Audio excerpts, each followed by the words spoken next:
My name is Dolan Cummings. I work at the Institute of Ideas, and I'll be chairing this session, Rethinking Freedom in an Illiberal Age, Securing Rights or Celebrating Liberty. Now, at least two of my panelists have already told me they have no intention of rethinking freedom, but they will be remembering freedom, or possibly restating freedom in various ways. Unless any of the panelists are really planning to surprise me, I don't think anyone's going to argue against freedom. Freedom has generally been seen as a good. Historically, both left and right have claimed to stand for freedom and accused the other side of posing a threat to it. Famously, Isaiah Berlin made a distinction between positive and negative liberties. But I think even if you accept that, then within each there are arguments to be had, different interpretations, and certainly when things come into practice, arguments do rage over what really is freedom. If someone is against free speech, they will often say that's not a free speech issue. So who gets to define what freedom is, I think, is a contested issue. Two very brief examples from the last year. There's been huge controversy in Britain over the government's attempts to extend the period when they can detain terrorist suspects without trial. That was something of a cause célèbre, a return of civil liberties issues. Civil liberties perhaps have been unfashionable for some time. Another issue which might be understood as a civil liberties one is the increasing vetting of people who work with children. The establishment of a database which will contain millions of adults who volunteer to spend time with children, which is really quite an unprecedented move, but perhaps not understood in the same political terms as a civil liberties issue. So we might want to look at precisely what do we define as a freedom issue. So the panel I have to discuss this, all pro-freedom, some rethinking, some remembering, we'll see, but all very qualified in different ways and with different perspectives. I'll introduce them in the order in which they're going to speak.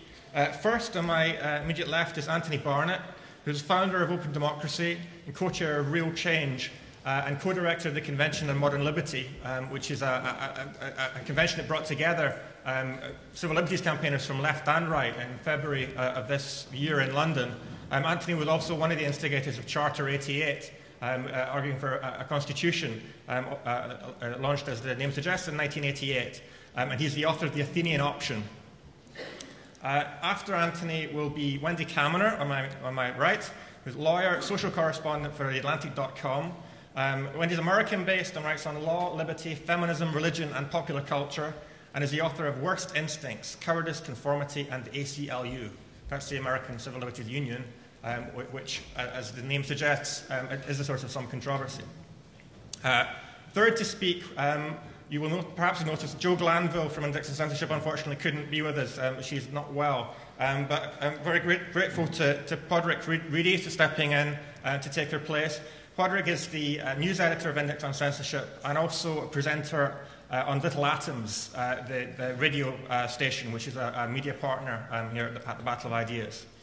And then last to speak will be Mick Hume, editor-at-large of Spiked and a writer for The Times, who often describes himself as a libertarian Marxist, which perhaps reminds us of the difficulty of explaining freedom in historical terms and the conflicting perceptions we have. So as before, I'll ask each speaker to speak for 5 to 7 minutes, and then perhaps I've draw any questions very quickly before coming to the audience to get as much involvement from you as possible. So, Anthony, would you like to start? Thank you, and thank you for a very enjoyable and important event. With serious discussion of good issues are very great. I'm enjoying it a lot. When Stuart Weir launched Charter 88 from the New Statesman, its opening words were, "We have been brought up in Britain to believe that we are free, that our Parliament is the mother of democracy, that our liberty is the envy of the world." Today, such beliefs are increasingly implausible. Well, that was 20 years ago. Protecting liberty from arbitrary power was also included in the 1,500-word manifesto. But Charter 88, its theme and battle cry, was for constitutional democracy. There were two old-fashioned assumptions: that we knew what liberty was and that it would be protected by a classical constitution. Now, I know that the Institute of Ideas is not very keen on writing down our constitution. Perhaps Mick can say something about that, or we could have a discussion on another day. I still am, so that it belongs to us the people. But I'd also defend the radicalism of Charter 88 in the British context, where, as I've just argued in an article in opendemocracy.net, it would have been this country's equivalent of the normalising revolutions of 1989, not delivered on the streets, as it was only a call for a political and not a social or economic revolution. And it would have been one eventually delivered by Labour with the Liberal Democrats, had Blair embraced a new constitutional settlement, as John Smith, the previous Labour leader, called it. If they'd done that, it would have become the agent of a holistic, or to use the Kant term of New Labour, a joined-up set of reforms. Instead, the government implemented very far-reaching but disintegrative programme whose consequences we confront today in this country. So I want to talk about the need, very briefly, to move on from that Charter 88 agenda. For a start, we now need to call for modern liberty, where I think there will be a lot of agreement between us. I want to say why modern. The assumption then was that we could renew a classical inheritance of liberty and freedom by turning the UK into a normal constitutional state. Now, it may be that if we had had a new settlement after 97, this would have transformed the relationship between state and citizen, refounding our politics in a confident way, as has happened to some degree in Scotland.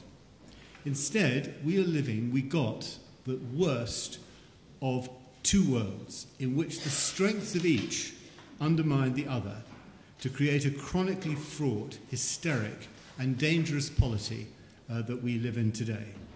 The transformative programme that was passed by New Labour, National Parliament's Human Rights Act, Freedom of Information, abolishing hereditary peerages, went through with no attempt at coherence. Instead, the old state fought back against the threat of its decomposition with the modernisation of its centralisation. This is compounded by what I called, back in 2000, Labour's corporate populism.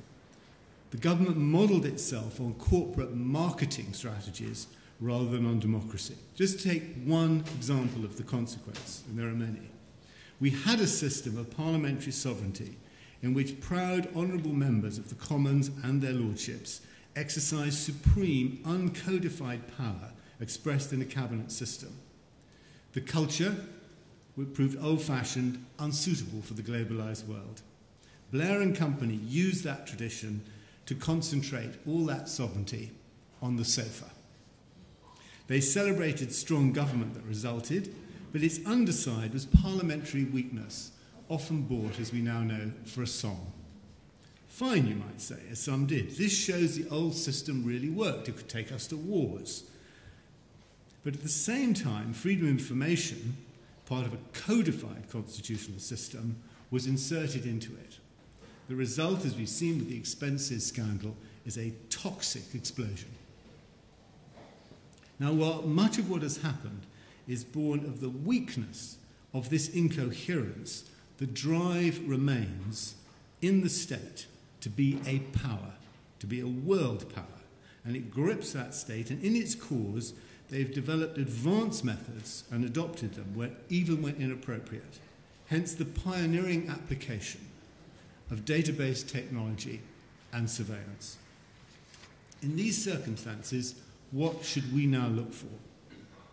At the end of his wonderful novel, and if you haven't read it, you should, and if you want a Christmas present for a friend or a family member, I recommend it, The Dying Light, Henry Porter, who was the co-director of the Convention on Modern Liberty with me, has this exchange between two characters. One of them welcomes, against the incoming database state, what he calls a revolution.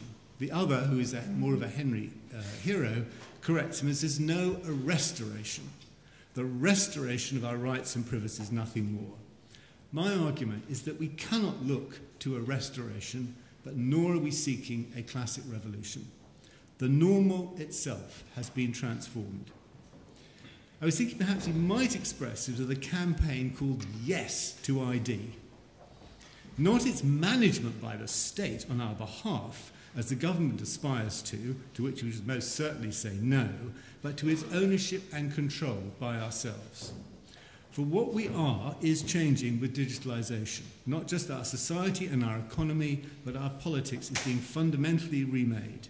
In these circumstances, we can no longer assume that freedom or democracy can rest upon the rules of representation as we've known it, even if these were to be made fair in terms of voting or openness with primaries or democratic with having an elected upper house. For a start, the relationship of trust in representation on which our freedom rests no longer holds as corporate and media power has become so much the equal of political power. So what we need is modern liberty. Now, it's true what the nature of this has yet to be formulated, but here's a start on it, and please put in your additions. Transparency, yes to our controlling our identity. Participation and deliberation in addition to representation. Informed consent, a theme that came up in the last session here and an earlier session I went to. Openness and human rights, meaning the international dimension that has to be added to citizen politics in an age of accelerated migration. So to address some of the issues in the title to our session, do we live in an illiberal age? Yes. What should we do to achieve our freedom? We should reverse the terms that are in it. We shouldn't be celebrating liberty and securing our rights. We need to secure our liberty and celebrate our rights. But for liberty to be secured, it has to be renewed, hence modern liberty. Thank you. Thank you.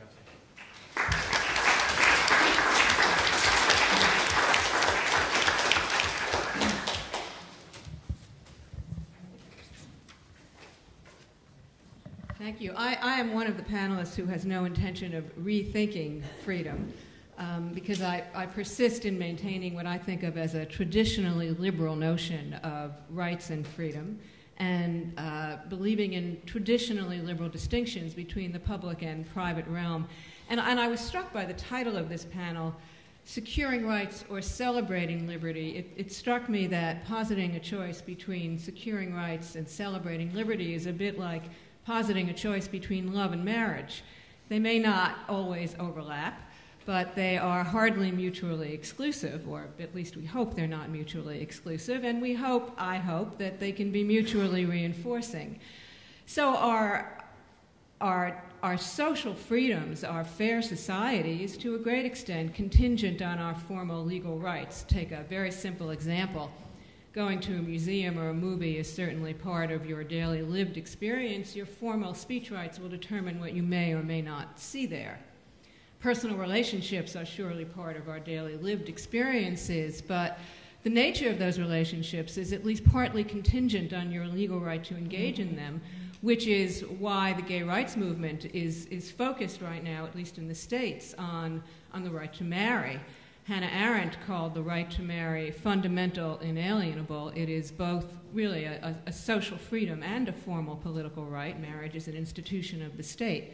Now, I don't deny, of course, that there is tension between rights and freedom, but I think the tension is overshadowed by confusion about what they entail and about the government's role in both protecting our rights and allowing for our freedom.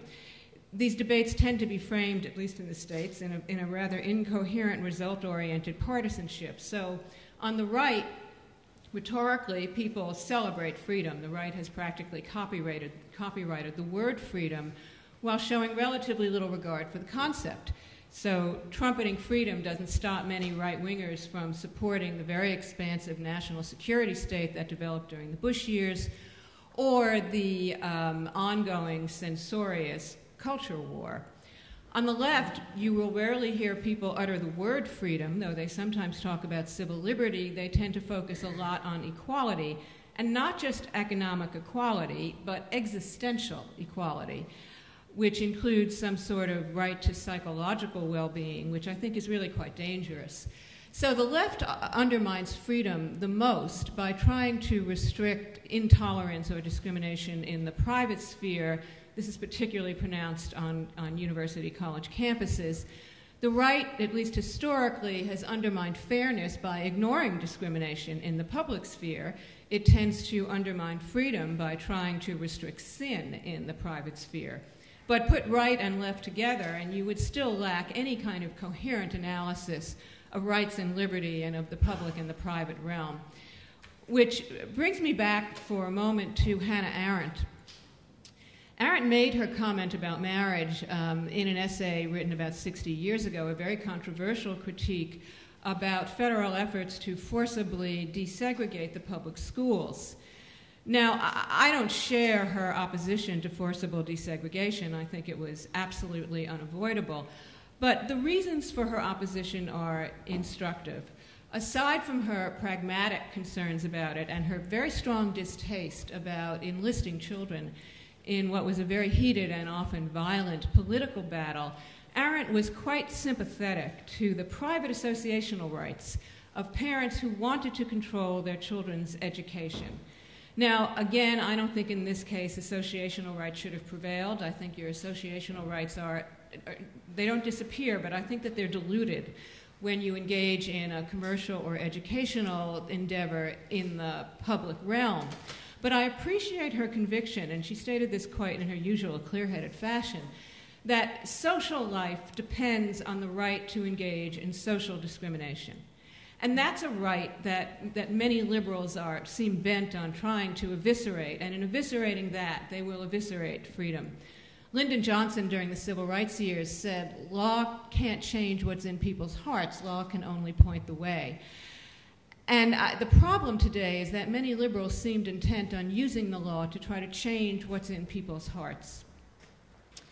Going back to Arendt, her analysis of the private, social, and political realms and the government's role in each, I think really clarifies the dangers of this very intrusive approach to law.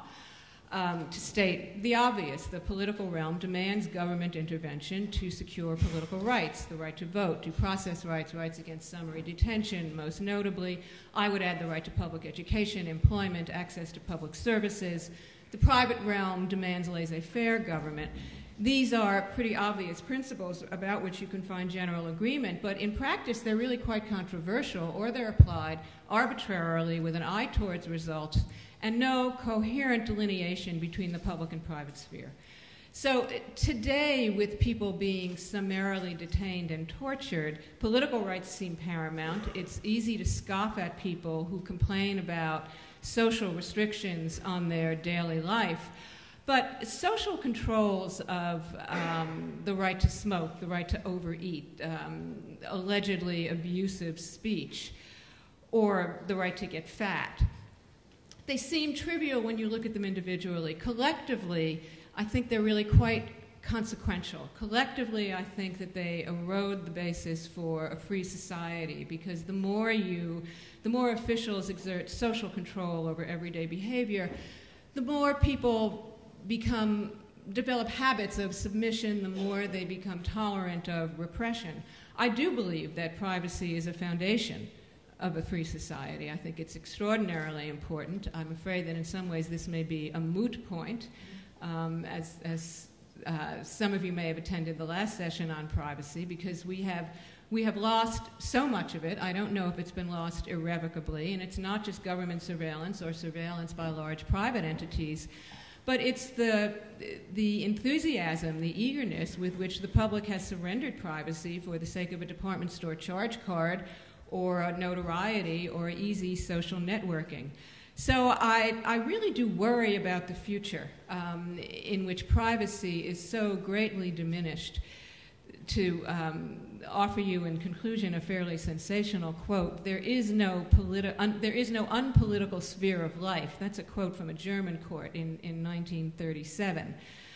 I worry about the future, because if you imagine a world with no private, personal realm, you imagine a world with no refuge. Thank you.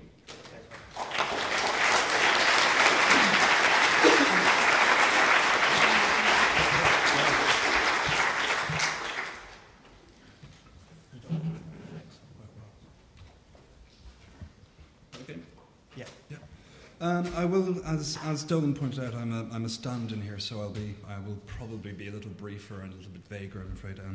but the small mercies you can still be thankful for. I find it interesting that Anthony started off telling us about Charter 88. In 1988, there was a need for this reaffirmation of liberty, because in some ways that hints at the idea that we always seem to think we are in some kind of crisis of liberty. That's not necessarily a bad thing. It's good that we keep talking about our rights and our freedoms. Now, I would agree with Anthony that the state can be a guarantor of liberty. I think an awful lot of people here might disagree with that, might see the state as state intervention, as an inhibitor of freedoms. I think the state can guarantee rights very, very well. If you look at post-war Europe, the EU, the ECH or EHC, etc., all this has happened. But what the state must do, which is what Wendy has alluded to, is it must guarantee a space.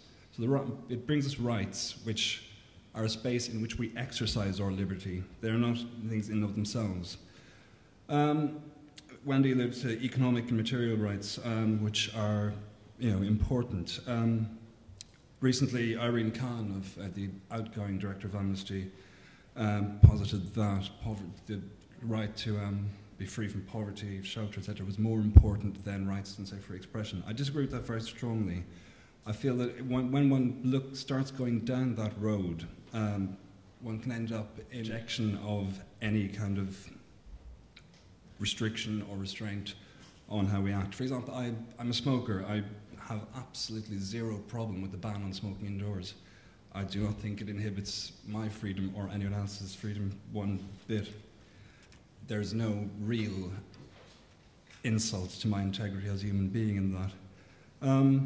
So that is pretty much all I've got, I'm afraid. And so, in summary, yes, I go back to the point that exercising liberty happens within a structure of rights, and we must be conscious of both guaranteeing the structure of rights and be conscious and free and confident in our liberty. Thank you.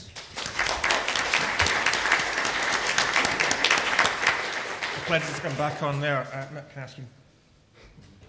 Right. Good afternoon. I just want to talk about free speech, which I think is the most important of liberties, and in many ways the one on which our other liberties depend more than any other. And I want to talk about the British National Party. Or, to correct myself, the British National Party is one of the things in the world I least want to talk about, but I feel obliged to talk about it because I think the furore around last week's appearance by the BNP on Question Time is very telling in terms of what we mean by living in an illiberal society, and particularly having to deal with what I would characterise as illiberal liberalism on the kind of left of the British political scene today. At the risk of sounding like somebody appearing on a television programme called Grumpy Old Marxists, I have been involved in radical politics in Britain now for nearly 30 years.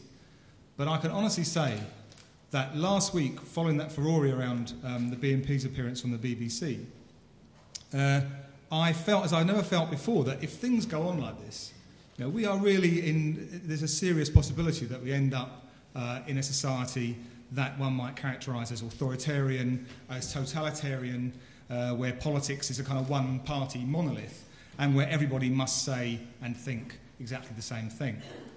The reason I say this is not because one rather boring neo-fascist appears on the television. That's really of no interest one way or the other.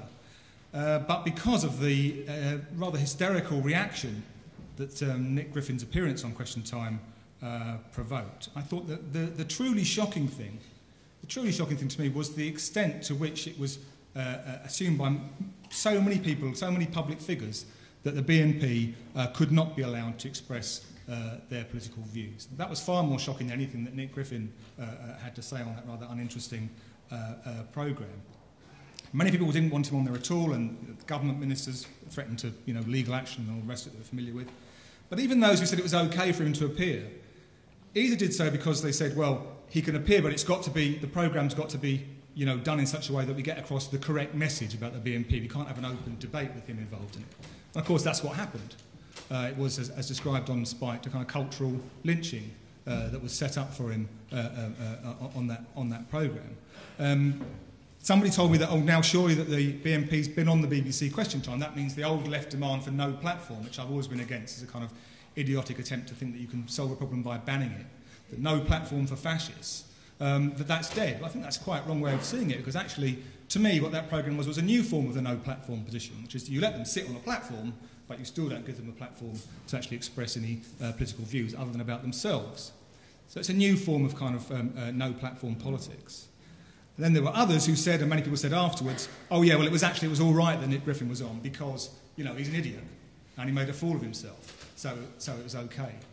What about if he was a really suave, sophisticated racist or a really smart neo-fascist? We couldn't have that. You know, you can't have smart reactionary people on, only idiots are allowed to put forward these kind of political positions. And the striking thing was that the idea of free speech was almost entirely absent, from despite that huge furore around that, the idea of free speech was almost entirely absent from that discussion. There was an assumption right across the board, in one way or another, that it was actually a problem to have the BNP offered the right to free speech. And I think that kind of points out for me a much bigger question about the illiberal times that we live in. Why is there such remarkable opposition to taking liberalism seriously in British and Western political life today? Now, why do we find it so difficult, so many people find it so difficult to act consistently as a liberal-minded individual, on a question like free speech? Why is free speech talked about so much now as if it was some kind of gift to be handed out by a government or by judges or by the great and the good, and only to those who are good boys and girls, rather than a freedom that people should have access to, as the name free speech might be thought to imply? I think that the idea of qualifying freedoms, and of free speech in particular, is now really the norm amongst people who consider themselves liberals in Britain. The slogan of the age, I think, is "I believe in free speech, but." I believe in free speech, but there are limits. There are those who are off limits. There are lines which have to be drawn, either through the law or through a kind of informal system of modern taboos. There are things which cannot be said. I believe in free speech, but. And basically what that tends to mean is I believe in free speech, but for people like me. Free speech for me speech, is what most people actually mean when they talk about this kind of issue. So we will hear the kind of liberal consensus in Britain is very much that we must have the right to attack religion. I'm all for that. I'm all for atheists' right to criticise religion in any way, although I think many of the criticisms are not very well done, but nevertheless, as a principle, that's very important. At the same time, we must have the right to report Christians to the authorities for criticising homosexuality. You know, free speech for us, but not free speech for them. We must have the right to attack Islam. Very important. I wish it was done far better, the criticisms of radical Islam. But at the same time, we cannot allow anybody to question the Holocaust, or indeed we can't even, many people now say we can't allow someone to question even climate change. It's become a new form that is something called climate change denial, that we're supposed to recognise as being a major problem, and those people have to be shut up as well. Even with something like this phenomenon, Twitter, which, you know, I really do sound like a grumpy old Marxist now. I mean, to me, it's complete anathema. You know, Twitter by name, Twitter by nature. Twitter was never something that was a name you gave to something that you thought was good, where I come from. But nevertheless, it's been celebrated as a great tool for new forms of free expression. Great, Twitter, free expression, everyone can say what they like, get it out there to a huge audience. What are the first things that bring Twitter into the mainstream public life and make a big impact? 2 crusades to censor journalists. Because some idiot on the Daily Mail wrote an article nobody liked about Stephen Gately's death and was accused of being homophobic, and now A.A. Gill, the Sunday Times, has written an article about how he shot a baboon. So you've got these huge kind of Twitter storms of people saying this is outrageous and shouldn't be allowed. So the new form of liberal free expression in this society, led by St. Stephen Fry and all the rest of them, is now to be used as a way of kind of mobilising a consensus against other people's right to express their opinions. Now, why is this? Why have we so many of us lost faith in free speech? I think that, in essence, it's a complicated issue we could talk about all day, no doubt, but free speech really is for grown-ups.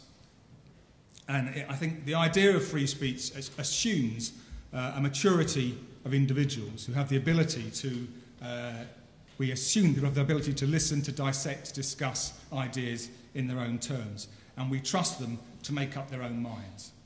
As Voltaire said in his essay on tolerance, think for yourselves and let others enjoy the privilege of doing so too. Think for yourselves and let others enjoy the privilege of doing so too. That's kind of a grown-up politics of free speech. But I think what we've had recently, we've suffered is a loss of faith in the capacity of others to do that, to think like that, especially them, the masses, the plebs, the great unwashed, the people who will all be converted if they hear the BNP. And so many people on the liberal left in Britain would rather, trust to the agency of the state, really, to judges, to human rights courts, to the House of Lords, to arms of the state, rather than taking their chances in an open kind of public debate. Okay. Do you want me to finish that? Yeah, 2 minutes. Okay, sorry.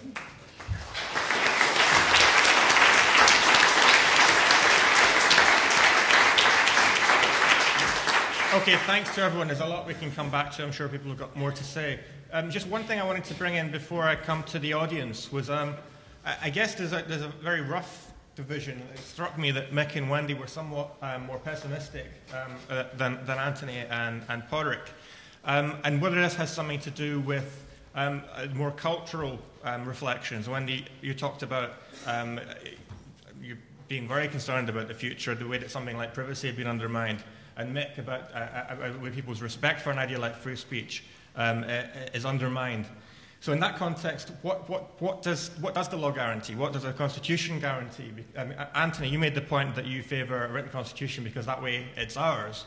But then that obviously depends on who we are as a public. Are we a public who believes in these freedoms and will want to see them done through law? And similarly with Padraig, if the state's going to protect law, presumably that means people have to have a sense of what it is. So, can I put that to you maybe, Anthony? Do you think that there is a sufficient endorsement of the idea of liberty for the law to be made to count? Well, now in this country? Yeah. No, I think we've got a long way to go in having these debates. I was just pondering on what Mick was saying, Marxist for Voltaire. That's something I can go along with, and I think but I think that the sort of the issues are going deeper on this issue of the of letting the BNP on question time. My position, because I think this does sort of bring you straight to okay, where do you stand on this? Was that of course the BNP must be given proper space to have their views put across on the BBC, but I felt that what was needed, given that they got 8% and nearly 1 million votes in the European elections, was a full-scale, 1-hour interview, one-on-one, with a interviewer, whether it was Dimbleby or somebody like Peter Oborne, who did their homework to say, what do you really think? What is going on here? Are you just a facade and behind it an unspeakable racist or not?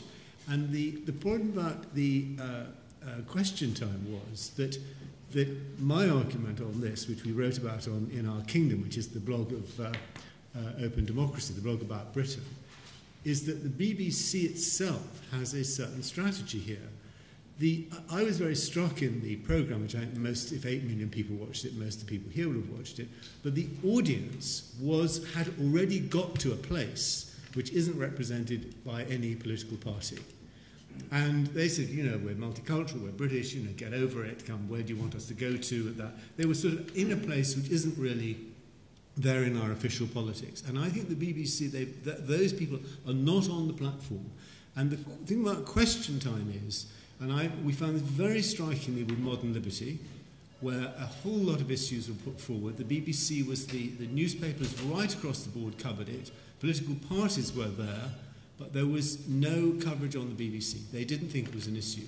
But at the same time, they were putting out programmes on the licence system saying, we know where you live. They're part of the surveillance state.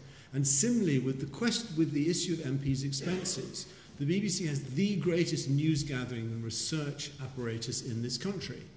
They could have found out, they could have broken that story, and they could have built on that story. They never once did. Yet clearly the public, which you'd expect a public broadcasting service to try and assist, was really outraged and angry by it. The BBC, but then when it produced, it supposedly announced its expenses, which there was some discussion of, you may have seen this, 1% of its expenses were revealed because they were the ones that people charged for. 99% of the BBC's expenses are paid for by the corporation on its card. It's part of the expenses racket. So it's a kind of regime broadcaster. And what it wants, this is my view, and I'm anthropomorphizing the BBC into a singular personality because it spends a lot of time, its leadership, talking about what it thinks. What it wants is it wants us to think that the unwashed are fascists. It wants us to think that, the choice is really between enlightened rule by the BBC or them. And it doesn't want to give voice to that part of the public on its question time, on its panels, who are thinking, who are thoughtful, who are concerned, and would hold the BBC to account as part of the political class.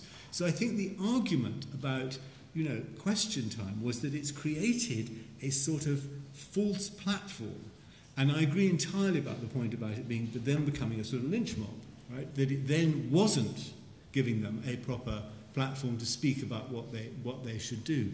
But there are interests, there are deeper interests involved. So I think simply saying, free speech, there isn't a problem here, let them on, that I don't think that quite catches the fact that these issues are being managed by a political class and a state apparatus, in which I would include the BBC, which has profound interests in things like the expenses and things like surveillance and database mining, which it really doesn't want us to have as a proper debate. And that's why the BBC cameras are not here. Okay, thanks. Wendy, you want to respond to that? Yeah, well, first I want to second just about everything that Mick said about... Sorry. I want to second just about everything that Mick said about the primacy of free speech. You asked about what the government can do about this. In the States, we have a Bill of Rights. It's the job of the courts to enforce it. We have First Amendment freedoms. We look to judges to enforce them. It's one of the reasons that our Supreme Court appointments and our federal court appointments generally are so very hotly contested. But I also wanted to make a comment about what's going on campus now and about the illiberalism of illiberal campuses.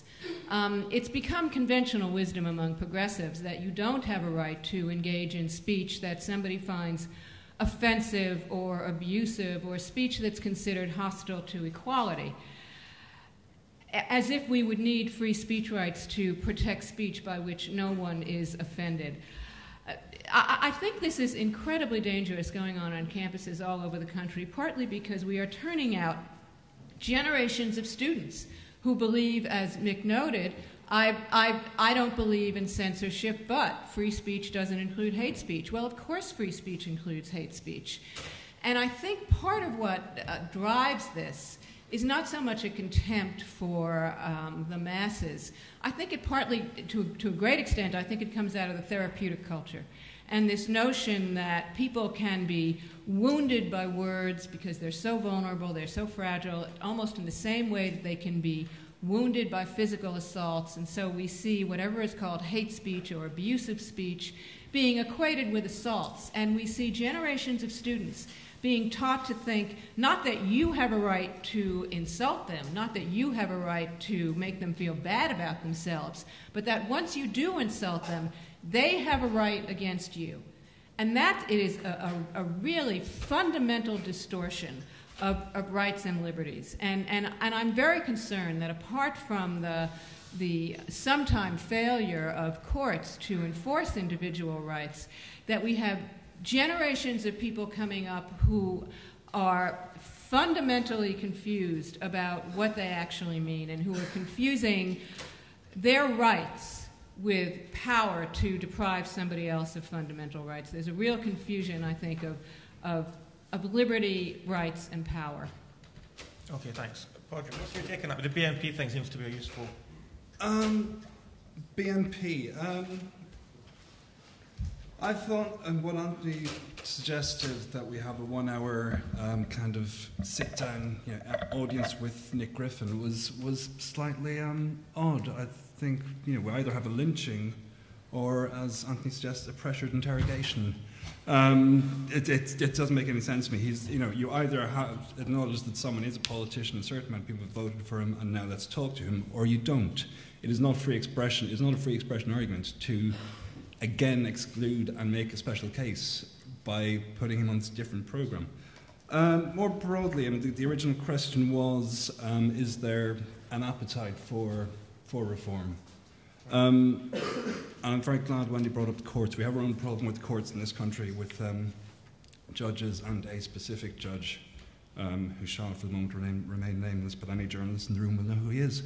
What we do not have in this country, and what we desperately need in this country, is a presumption of free expression in law. Whether that comes through a constitution, whether that comes through a specific act, whether that comes gradually through reforms in the courts, it has to happen. We have to have a legal point that we can point and say we have an absolute right in this country, not in the European Convention or anywhere else, an act that has happened in this country that says we have a right to free expression. Because even the European right is very heavily qualified. Particularly the courts in this country do not presume free expression. We have seen with the Trafigura case, with the Simon Singh BCA case, that most of the time, if you ask for an injunction, for example, you will get it. If you go to a court and say, I want people to stop talking about this, the presumption of the judge will be, you can have it. And that there is no such idea as publish and be damned. You don't even get to publish. So this is something that has to be reformed within the courts, but it also has to be reformed without. Index on censorship, related but not quite the same, is running a campaign on libel reform along with English Pen and colleagues such as Evan Harris, MP, who's in the room. But what we are really trying to interpret, libel is one part of it. What we were really trying to say is that we need a presumption of free expression. Okay, thanks. Mick, I know you have some experience of libel. Do you want to respond also on the format question at the BNP, if you think that's worthwhile? Well, can I just say something about the rights and liberties thing, as much as it applies, because I think the BNP thing was a good example of that as well, about a distinction I would make between what Wendy's talking about, which is the American tradition of a Bill of Rights and a constitution which came out of a popular revolution, a real revolution, the purpose of which was to defend the individual against the encroachments of tyrannical state. And a Bill of Rights, as it's discussed now in British politics, which tends to be a very bureaucratic thing thought up by a kind of elite committee that is more or less the human rights law, often about trying to protect people from themselves or from each other, of the state doing that on their behalf. I think that's an important distinction. And I was struck by one intervention around the BNP discussion on this question, where the idea of rights becoming something that you ask the state to do in such a way that actually encroaches on the freedoms and liberties of others. One of the BBC presenters who was involved in the kind of anti-fascist protests made the point in his speech, which was widely reported in the national media, that the BNP should not be on the BBC because, he said, we have the right not to hear this stuff. We have the right not to hear this stuff. Very kind of telling statement when you unravel it. What you do have is the right not to listen to it through the revolutionary democratic instrument of the remote control. You can not listen to it. That's quite different from saying, we have the right not to hear this stuff, because what you're really saying there is we have the right to stop other people hearing it and deciding for themselves, and that's not right at all. Okay, thanks. There's a lot of people can come back to on that. I'm going to come to the audience now. There's someone right at the back, and when people speak, would you stand up and wait for the mic as well? Yeah. Is it on? Oh. Thank you. Can I first of all say how wonderful it is to hear such a clear statements from Wendy, Kaminer and Mick Hume for freedom here today. I mean, I was getting to feel a bit grim, like Mick Hume, over the events of the recent weeks. It is so important for this message to get across, and it's fantastic to hear it put so well here today.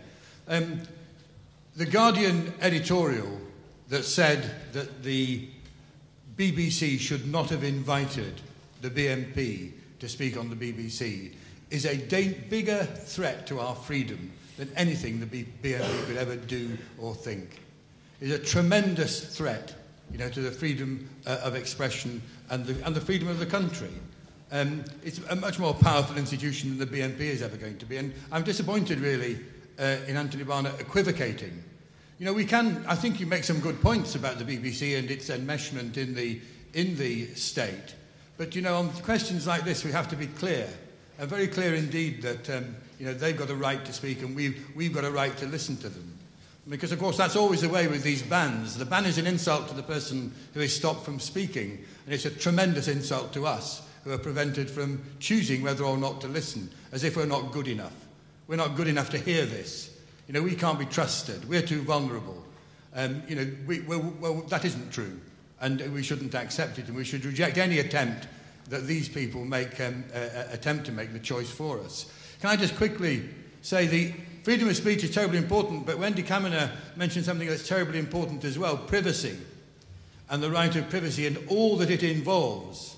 And in particular, the point that she made about how easily people have surrendered issues around privacy and indeed freedom of expression in this country. And we need to worry about that and ask ourselves why it's happening. And it is, I think, about a diminished sense of self, a diminished sense of our own importance, of the respect that is due to us, of the integrity and status of the individual. That sense of ourselves, as conscious people intervening actively in the process of our lives and the institutions around us, is something that we have to nurture and protect. And if we can't get that going, no constitution will save us. No court, no law will be of any use. I'm echoing a previous American judge, in saying that. C.L.R. James, the great C.L.R. James, many people will know his face appears in this last month on a £10 note in Britain for the first time. It's the Brixton pound. The Brixton £10 note, C.L.R. James's face is on there. The great writer who said, the great writer who said, constitutions are written by revolutions, not by jurists. In other words, it comes up from below, and it always came from below. The point Mick was just making, the people, in all the things he mentioned, you go back, the constitution of our country, that it doesn't include most of Ireland, that women have the vote, that working men have the vote, that there is a parliament, that the crown isn't sovereign, and so on. Every one of those constitutional advancements that we have was achieved by men and women under arms. Okay. The people strove for it from below. James making a simple point, it comes from below. What is wanting from below today, is this sense of ourselves, that we matter, that we're entitled, that they shouldn't push us around, take our data, shut us up, protect us from hearing. Okay. We're better than that. And we've got to stop letting them take it away from us. Okay, thanks. I'll take a few more from below, as usual. There's a woman in the middle. Yeah. And then... Isn't the tragedy today that it's liberals, it's universities that are denying free speech? It's academics, for example, that are denying that students enjoy academic freedom. That increasingly we've got a bureaucratic, technocratic take on what is speech. Okay, and next to you actually, and then the man with the brochure. Right, I was just trying to think why it's now that people request, for security more than for liberty. And, at an earlier discussion on equality, I think somebody made the point that today we kind of seem to have lost the idea that we know better than the people who rule us and that we can make a better society. And I think there is a sense around at the moment that people feel more anxious, more isolated, more a sense that they can't actually make things better and join up with other people. And in that sense, I think there is this request for security which undermines our privacy and our freedom. And it's sometimes quite hard, I find that quite hard to argue against sometimes with certain individuals, So. Okay, thanks. The man with the brochure is Evan Harris, I think. Yes, I obviously agree, given my record with Mick, in what he said about free speech. I would say that he's probably wrong to say that there was political uniformity in opposition to his view. I think there are some people in the political spectrum who share his view entirely. And I really wanted to just build on that to ask, following what Wendy said, a fascinating contribution, that isn't there a need in this country for a political movement that combines respect for human rights, not just the easy ones about torture and surveillance, but also the tough ones for asylum seekers, for criminals, for drug addicts, for single parents, who combine that with a policy of calling for there to be equality and non-discrimination and indeed distribution of wealth and widespread fundamental political reform. So shouldn't we be grateful for the Liberal Democrats? Okay, thanks. Is someone just behind you? Yeah, Stuart Waiton. I'd be interested to know what the panels think about the importance of ideas in your belief in free speech. So if there is a collapse of your belief that ideas are significant and important, does that have an impact on free speech? It reminds me of the Habermas book about the public, where he looks at how the public is formed and how you end up with an aristocrat and a tailor and a merchant sitting in a bar.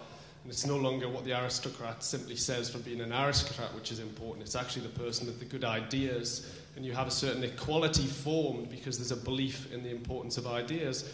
And the BNP thing, I just thought it was profoundly depressing watching a debate where you start with Churchill being celebrated, the sort of racist, imperial, anti-Semite. Then you have a non-debate about immigration. And then Griffin correctly raises the thing and says, why can I not talk about indigenous people in Britain, but you will talk about indigenous people in these other countries? And I thought, well, that's a good point. But at no stage was there any sense of engaging with ideas and that you can have an argument that ideas are important in society. And today it does seem that it's more that we relate to the public in terms of how they behave rather than what they think and how we can make them act. We relate to them in a more behavioural way than in a more progressive way, I suppose. Okay, thanks. I'll come back to the panel for responses on that. And perhaps also, Evan Harris mentioned human rights. I know there was some controversy at the Convention on Modern Liberty, in fact, but some of the participants disapprove of the Human Rights Act. I think that's the wrong approach. Others defend it very much. This maybe says something about the balance between legal guarantees of rights and the more cultural. Does anyone want to respond to any of those? Wendy? Yeah, I would.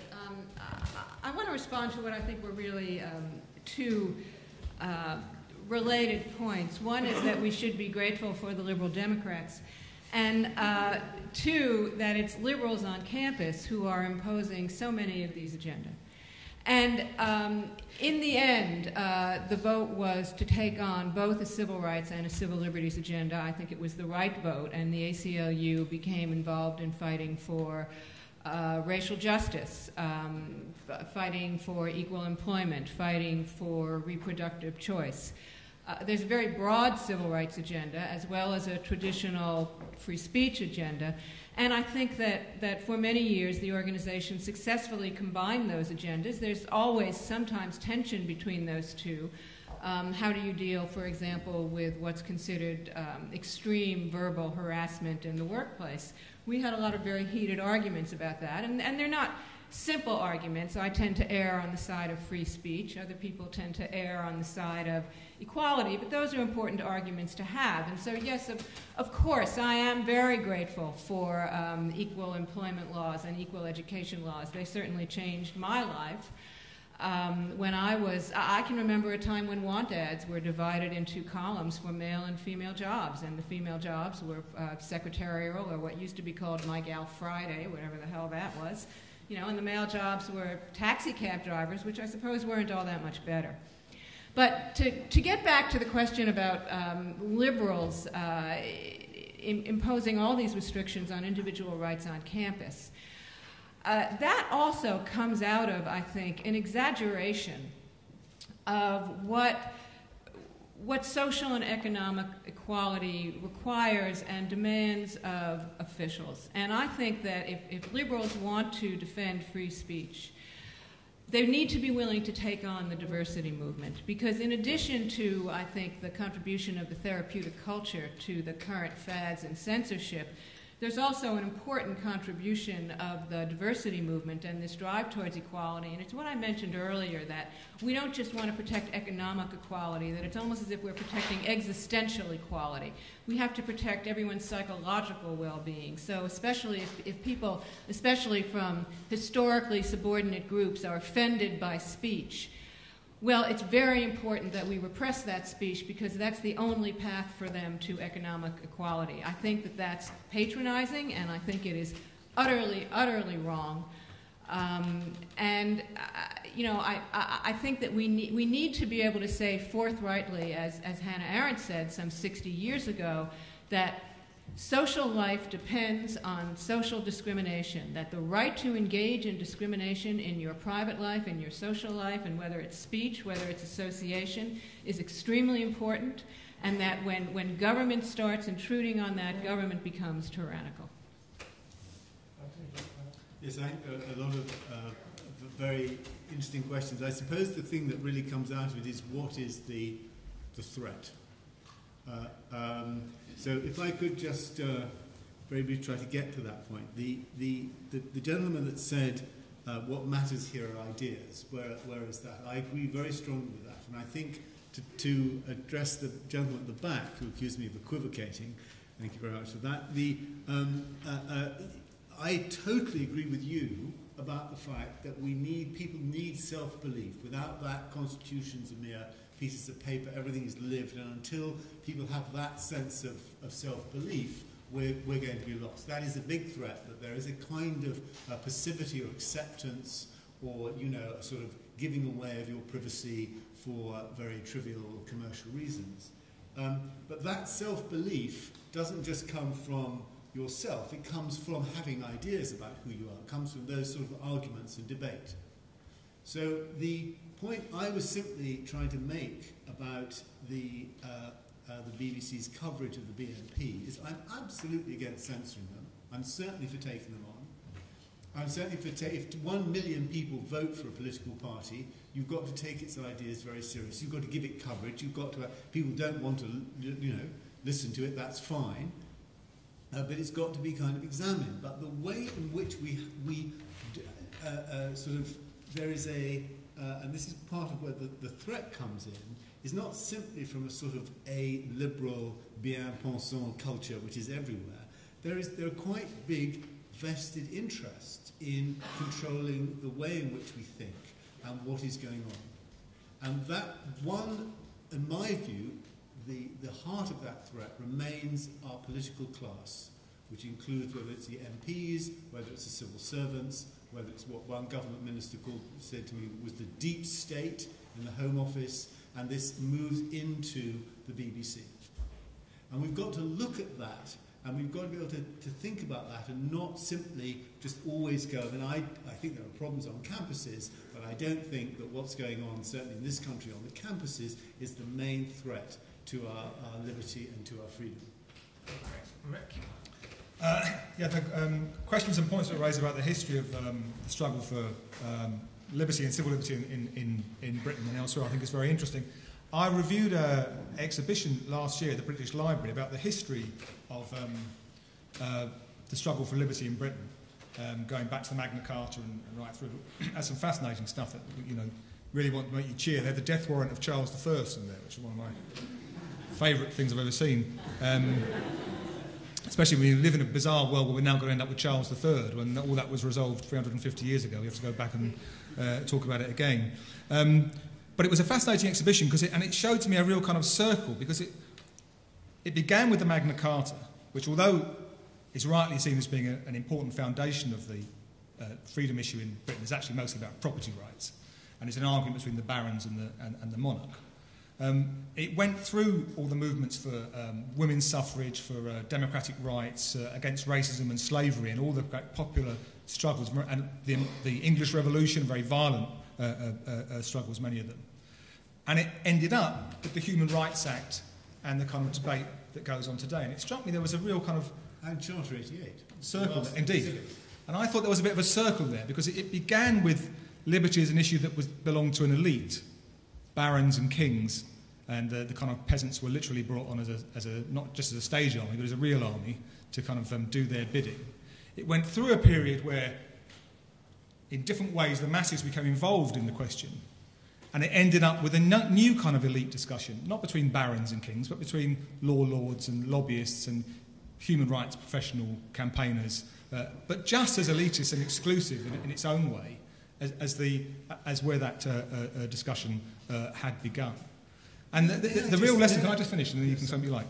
The real lesson of this exhibition to me was, if you looked at it in any historical perspective, the point was, the more that the people were involved in the struggle for liberty, the more liberty was achieved at the end of it. The more pressure was brought to bear on the authorities and those with power by the population, the more freedoms were achieved at the end of it. And the more it was left to elites to decide these questions, the more of a poor man's job we ended up with it, and we kind of end up paying the price for that in our freedom. So I agree with Evan Harris that we need a political movement for rights and democracy. In fact, you didn't need to go that far. You could just say, don't you agree we need a political movement, full stop, because there isn't one in this country. There is no political movement in Britain today. Fascism is not on the march, neither is socialism or any other ism other than cynicism and the other kind of modern isms of the world today. So we do need to start an argument about the ideas of what freedom means and liberty. This is where we have to begin, and we have to have it out there as publicly as possible. Yeah, two very sorry, because I agree about we need a movement, though I think that there's something about the attitude, Mick, you have, which itself feeds into the cynicism and the despair. But the technical point, as I say, is that it was called the Magna Carta because there was also a smaller charter, which was the Charter of the Forests, which is a people's charter, and it was about the rights. It wasn't just the property rights of the barons. So even at that point, one of the issues going on was who would have the right to take their pigs to the acorns. I mean, that was being fought over, and what was the common ground was being fought over. And there was also a confrontation between people and the barons and the kings. So there were these two parallel things going on, and out of it came the beginning, if you like, of trial by jury and the fact that nobody could be held. So, and I think that and I think that this is why I made little point, if you like, about Charter 88. It was an attempt to get these constitutional issues about self-belief and who we are, and to get them into the public domain. And one of the issues about the language here is that and I think this may now be ending, is that the public language in this country is constitutional issues, they're for lawyers, they're for the elite, but of course they don't want us to think about them. They don't want these ideas to be part of what the public discusses. When the BBC won't talk about modern liberty, when it doesn't talk about the database state and the surveillance society, because these are concepts, it's part of the exercise by our political class as a whole not to have these ideas as part of our popular currency. And so I do think that there's a sort of way in which that issue, there is I think now there is for the first time a real willingness. There's a sort of something is broken. The old established structures have broken. The expenses crisis is a very profound one in terms of everybody saying they're not up to it. And therefore there is an opening, whether it's Power 2010, which is coming, which is here today, whether the leaflets are around, or sort of other attempt. There is an attempt to say, what are people's ideas? What are they thinking? Let's get a movement going. And what I don't hear in Mick or in manifesto groups so much, or in Battlefront, is that sense that we're no longer up against a suffocating, all-controlling liberal hegemony.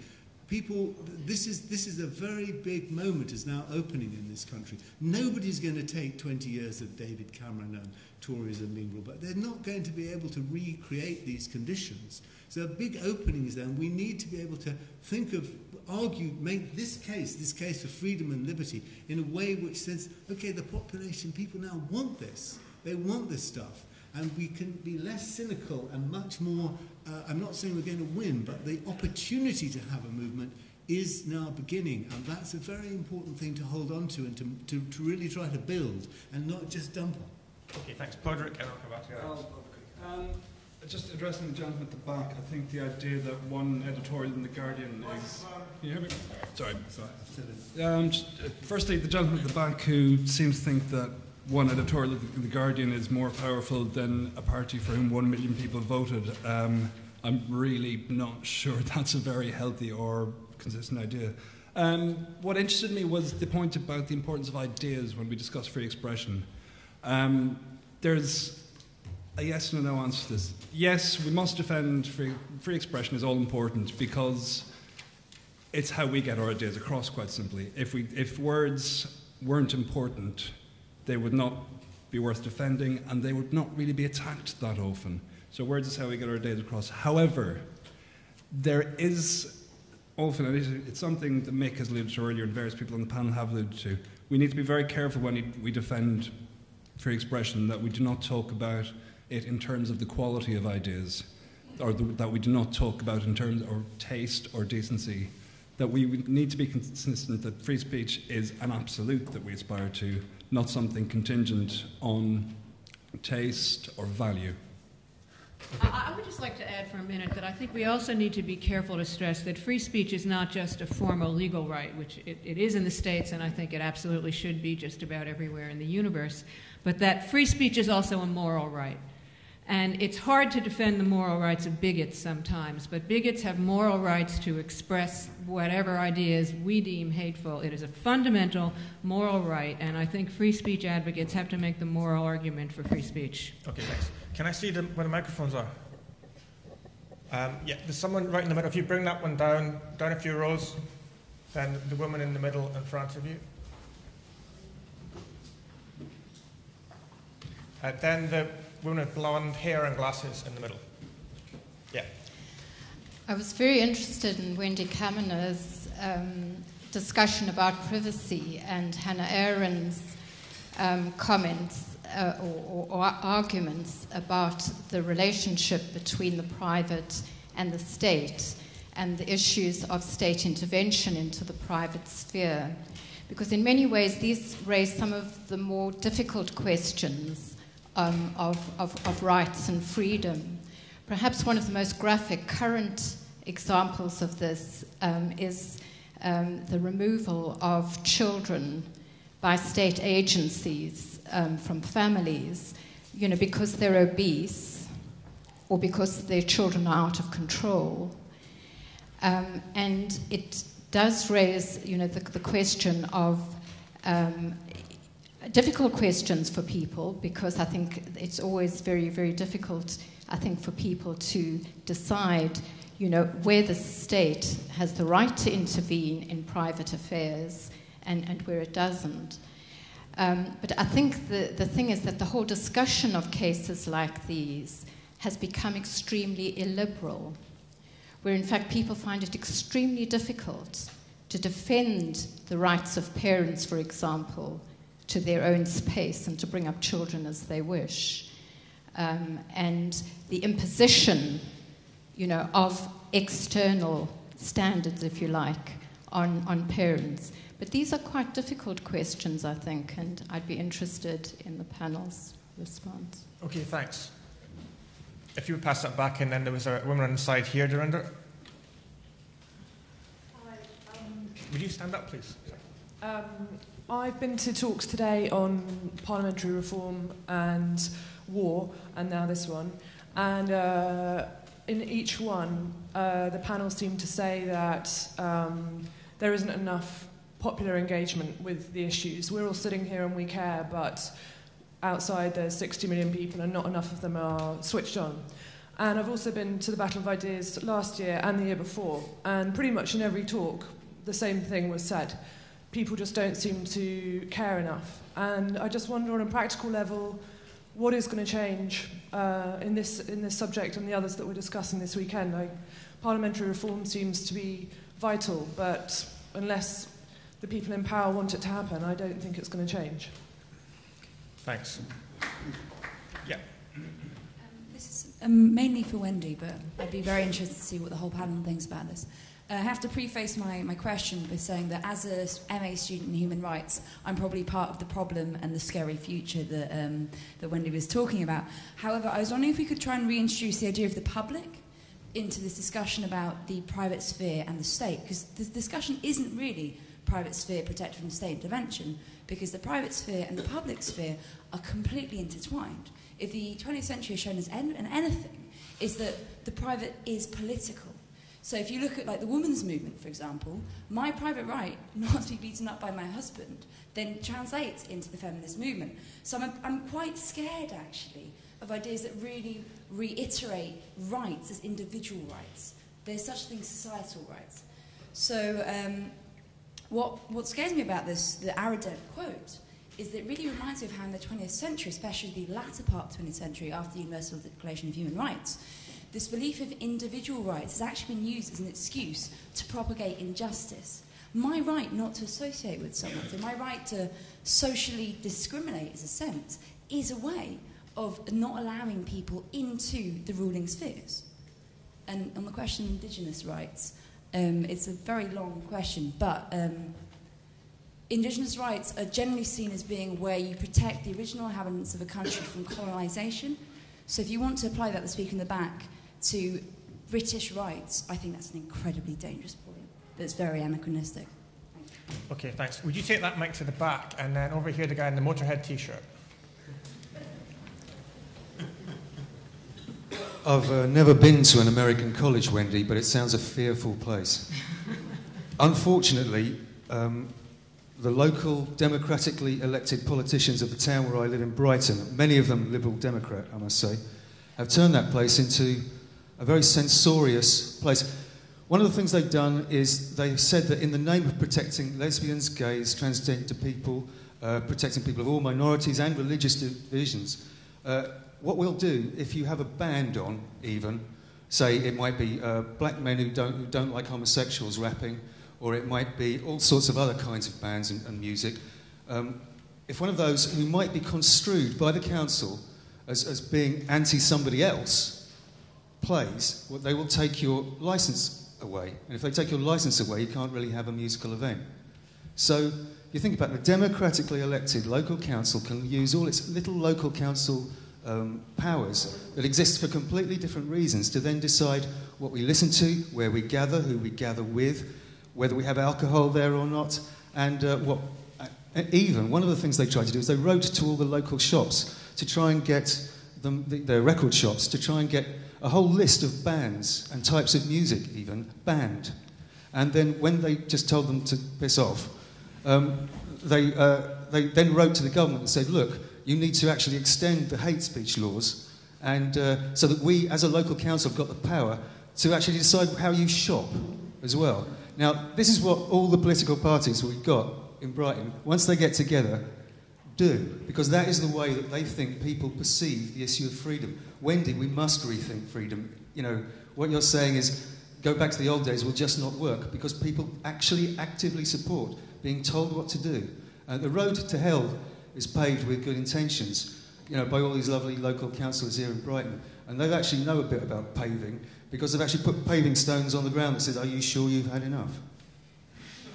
Okay, thanks for that. Anthony mentioned the Manifesto Club, so I'll take my colleague Josie Appleton. Yeah, I think we need to kind of find out what the issues of today are, the freedom issues of our time, because I think every period has its freedom issues, and the sort of points that really come alive to people, and the points in which they can become conscious of civil society as a space where they organise as apart from the state. You know, slavery was a freedom issue in some eras, but not in others. You know, in ancient Greece was utterly controversial, utterly not a freedom issue. So I think we have to kind of find the points in everyday life now where people actually can see that the state is eroding a certain space and their capacity to organise, and bring that alive. I don't think it's a theoretical question. I don't think we can either just go straight to the courts, nor can we have a kind of like, oh, we need to change how we feel. I think we have to find the kind of concrete battle lines, the concrete freedom issues that exist in the newspapers and in the councils, and take a stand on those issues and kind of build up from there. So I think on the one hand, we have very real reasons to be pessimistic, more pessimistic than ever before, in terms of people actually internalising authority in a way they've never done, you know, in terms of in everyday life, sort of asking the question, am I allowed to do this? You know, am I allowed to use this word? Am I allowed to go to the playgroup without having a government approval or whatever?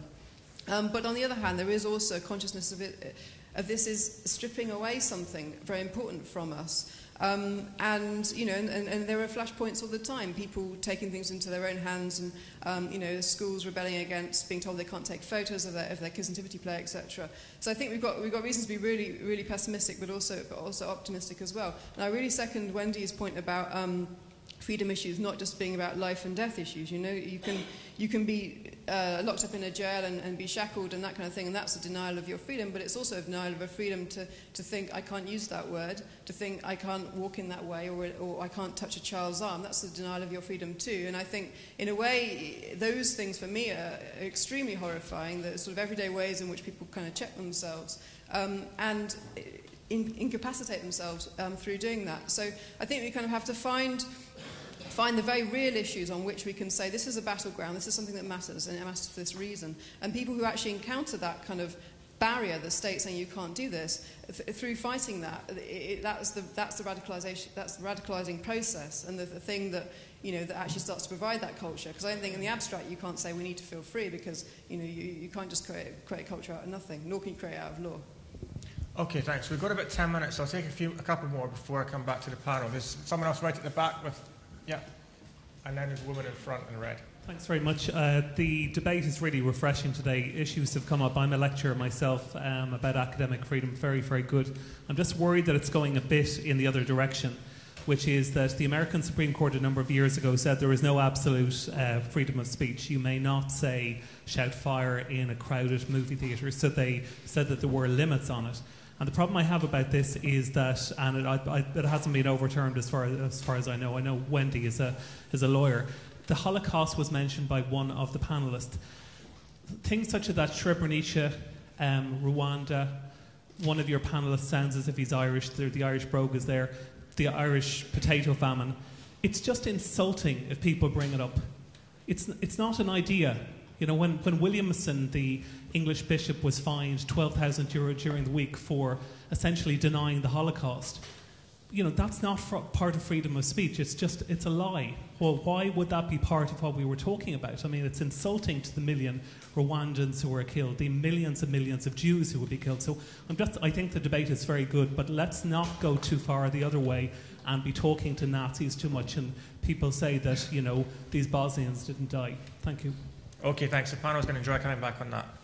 There's a woman just in front of you in pink, and then the other mic up to the back. It's a sort of question and a point related to what Wendy was saying, and I think Josie was also alluded to. There does seem to be a tension between the idea of freedom and rights and protection, the need to be free, but also the need to protect. And I was having an argument the other day with somebody about the question of rights, and it was about children's rights in this instance. And she took me by surprise when she turned around and said, yes, but Trotsky or some other left-winger said that the extent to which society can protect weaker people is a sign of its maturity and development. So by that criteria, you should be supporting children's rights. And that got me thinking quite a lot, because I thought, well, actually underlying that is actually quite a very weak view of yourself, really, in terms of, okay, how do you protect children? I'm coming from education, that's the kind of background I'm speaking from. But there seems to be kind of two ways of doing it. One is the kind of popular orthodoxy at the moment, which is institutionally and bureaucratically, through kind of various techniques that control behaviour and actions and speech. Or there is the way that's more akin to what Arendt, I think, was talking about, which is where you allow freedom of both association between generations and allow people to investigate knowledge and ideas, so that at some point, some undefined point, undefined by any bureaucracy that is, they're in a position to make a judgment for themselves. And in that process, they will actually be better protected than could be achieved through any bureaucratic measure. Okay, thanks. And then, yeah, put your hand right up.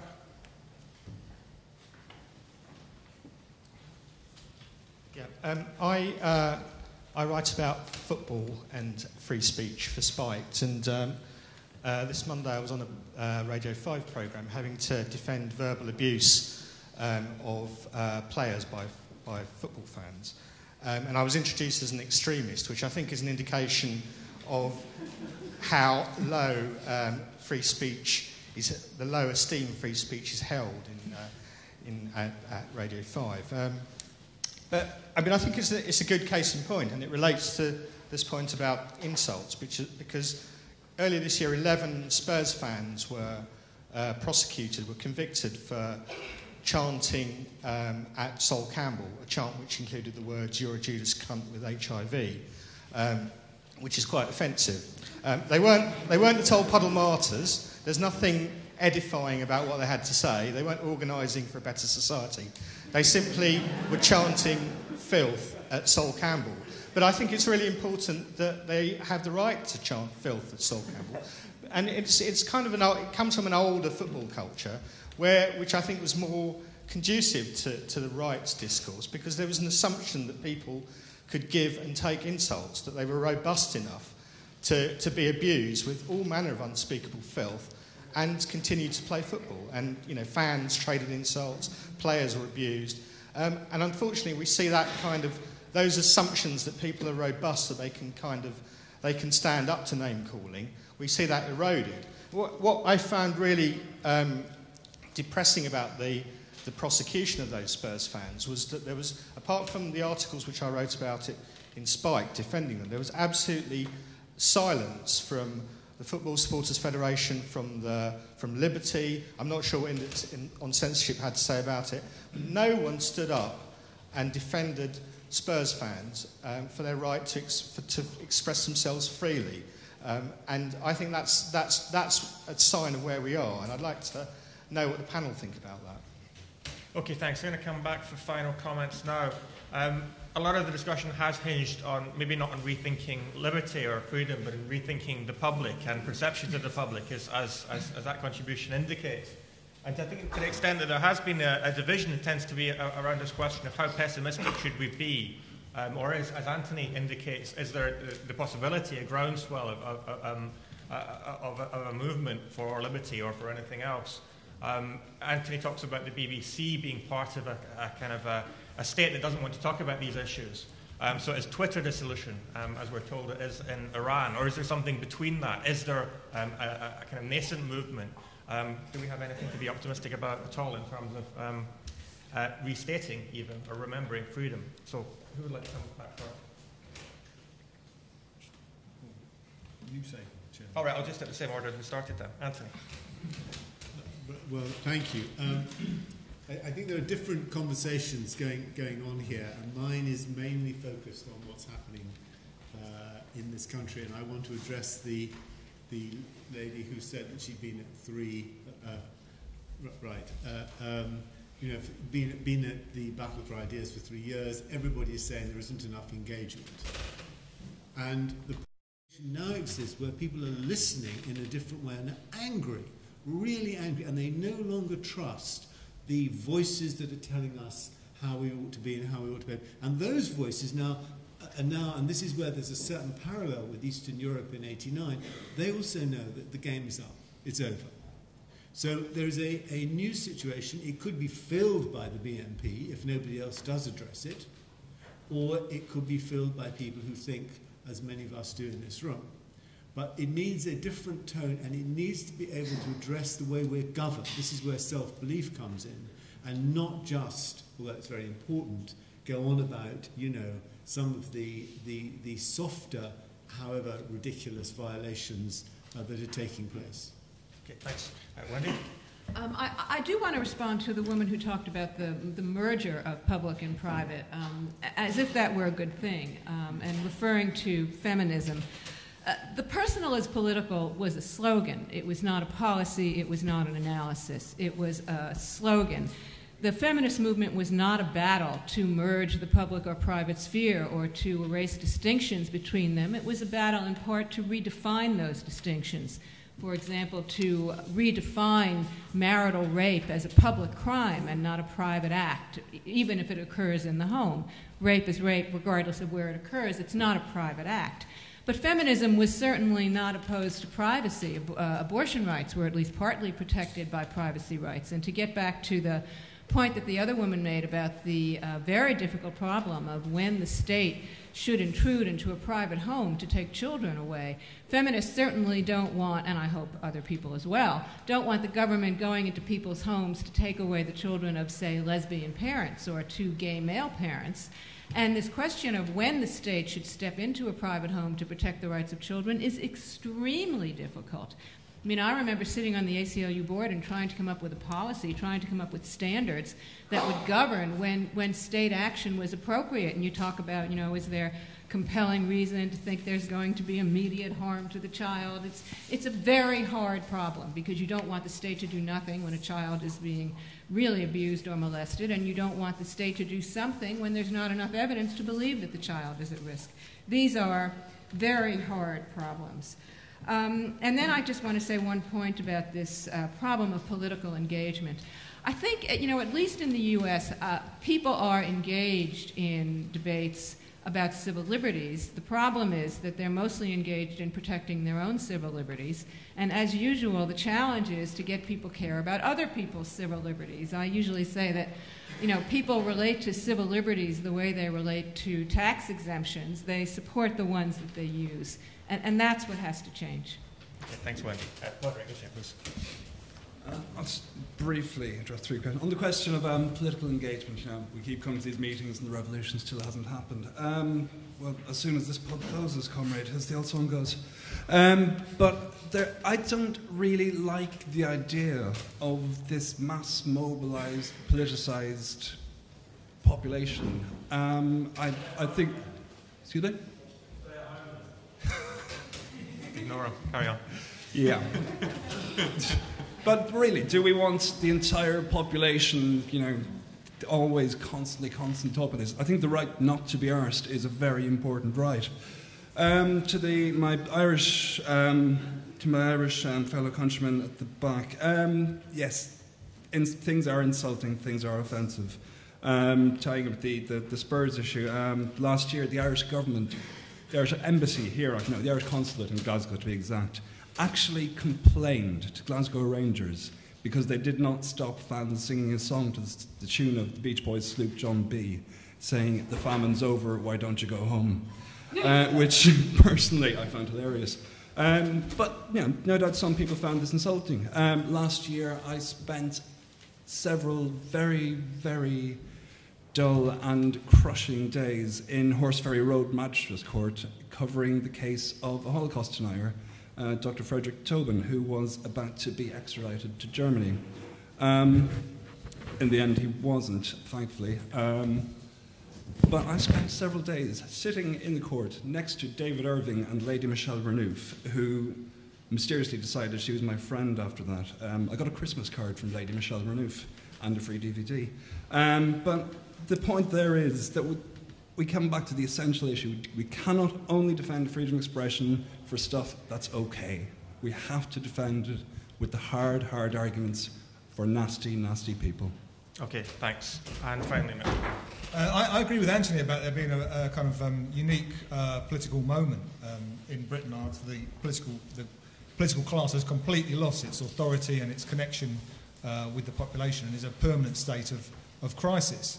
I think the problem is that the vacuum which exists where politics is supposed to be is at the moment being filled with an anti-political movement. If there's any movement at all in our society, it's an anti-politics one. So the next election is going to be on people's expense accounts, waving things around about how much your MP has spent on duck ponds or cleaners or whatever else.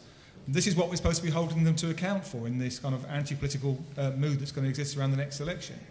And, you know, let's have an election campaign where we're trying to hold them to account for what they stand for rather than what they spend, for what they do rather than, you know, where their expenses and tax returns go. That's why Spiked has launched a campaign called Vote for Politics with a capital P. to try and inject some political life back into the campaign. And I think, going back to where I started, that the demand for free speech ought to be an absolutely central demand that we expect our political representatives to take seriously. And it ought to be tattooed on the inside of the eyelids of any politician who considers themselves a Liberal Democrat, either in uppercase or lowercase L&D, a Liberal and a Democrat. That free speech is an absolute right that people ought to be standing up for in our society. We've already got 50-odd laws in Britain that interfere with it. They need to be taken out of public life rather than more being introduced into it, which is what's happening at the moment. And that free speech, those kind of liberties are indivisible. You know, you can't have free speech, but you either have free speech or you don't have free speech. And it does have to include bad speech, offensive speech, insulting speech. And it's not a question of saying, oh, we should defend that as well. It's only when those issues arise that actually the free speech issue becomes important. You know, free speech, but is a denial of the whole principle of free speech, because it's only the controversial, the offensive, the insulting that needs defending. The mainstream can look after itself. You know, you don't need to defend the Liberal Democrats' right to express their policies. But if we're going to have a proper open discussion in society, we do need to defend free speech at those points where it causes offence and upset. And not just in the law, but in informal culture as well. And not just about high-minded political principles we all support, but about the right to tell jokes that offend people, the right to put out adverts that nobody likes, and the right to sing filthy, insulting songs at football matches. And I will end, none of this means you have to sit there and take it and say, I really think you're entitled to your opinion. You are entitled to tell them that it's crap. You're entitled to give people back as good as you get. I will end my view on free speech is summed up not by my old friend Karl Marx or Trotsky, who's been mentioned, or even Voltaire, but by Dr. Samuel Johnson, who said, every man has the right to utter what he believes to be truth, and every other man has the right to knock him down for saying it. Okay, thanks, Mick. Before we thank the panel, there are materials around the festival for Spike's Vote for Politics campaign, as well as for the 2010 initiative that Anthony talked about, and Index on Censorship. You can read Wendy on Spiked as well as elsewhere. And if anyone wants to know more about the famine song, I'll be debating it with a couple of uppity Celtic fans tomorrow morning.